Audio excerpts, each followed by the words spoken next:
Hey guys, it's Dr. Tejal from Body Motion Physical Therapy. I help active adults and athletes move better, stay active, doing the things that they love without frustrating aches and pains. So today we're going to focus on improving hamstring flexibility. Fun fact, when your hamstrings feel tight, they're not actually short and you don't need to actually stretch to lengthen them. What hamstring tightness means is it's really just a neurological tightness of the hamstrings, and the hamstrings are basically being overloaded or they're in protective mode, protecting your body from something.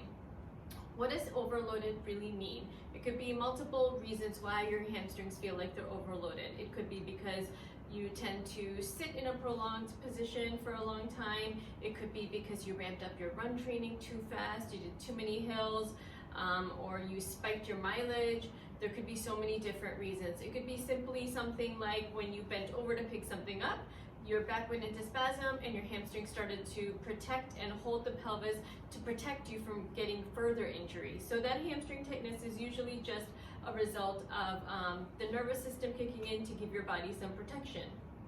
So sometimes the hamstrings can feel tight. So what you want to do is first you actually want to check what your hamstring mobility is like. So you're going to lie down on your back to do an assessment. So you're going to lie on your back, legs are together, toes are up, arms are just flat on the ground, and you're going to lift your leg up as high as you can go, keeping your knee as straight as you can and making sure that the opposite leg is not popping up off the floor. You're going to keep that straight. So you should be able to get to about 80 degrees. Without pain. You'll feel a little bit of a stretch, but that's about it. So my hamstring length is pretty good, but that's how you want to do your initial assessment.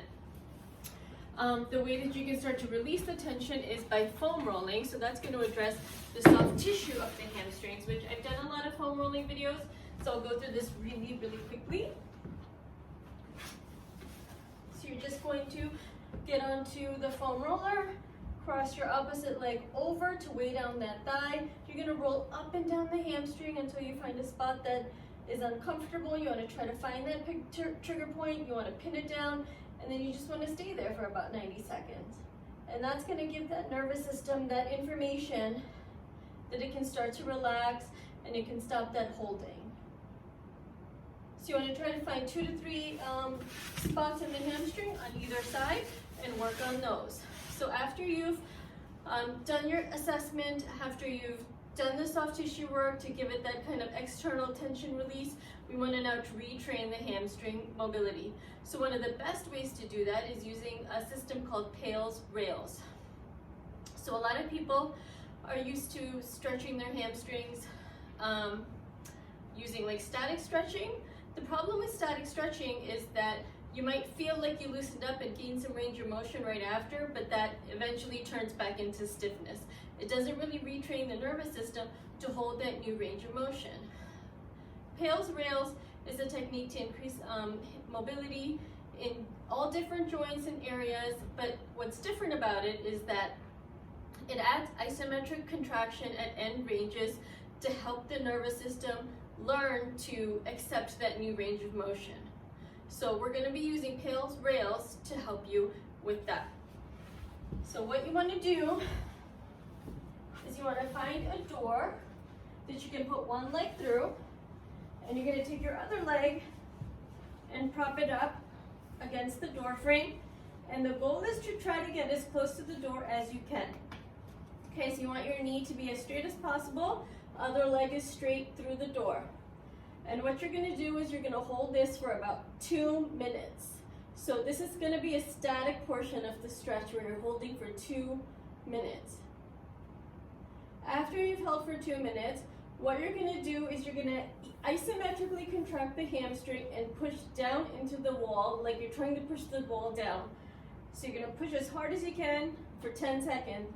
10, 9, 8, 7, 6, 5, 4, 3, 2, 1. And then you're going to stop pushing, and then you're going to try to pull and lift your leg off the wall and inch a little bit closer into the wall. And then you're going to hold that. So now we're actively using the hip flexor, the quads, the shin muscles, the core to bring that leg up towards you. So you're gonna do that for 10 seconds. And then you're gonna rest it back down. You're gonna push again. 10, 9, 8, 7, 6, 5, 4, 3, 2, 1.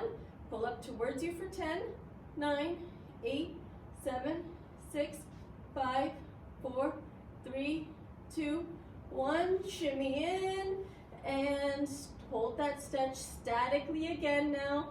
No pushing, no pulling for another 30 seconds.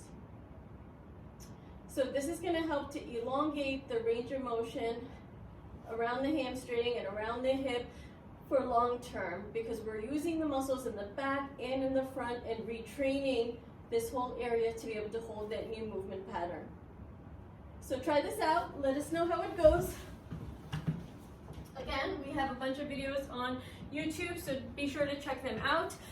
If you want to learn how to use pails and rails on your own to increase your mobility for other areas like your shoulder, your hip, your knee, your foot, your ankle, there's a bunch of different pails, rails movements that are amazing to help you increase your mobility. Give us a shout and we'll help you out with that.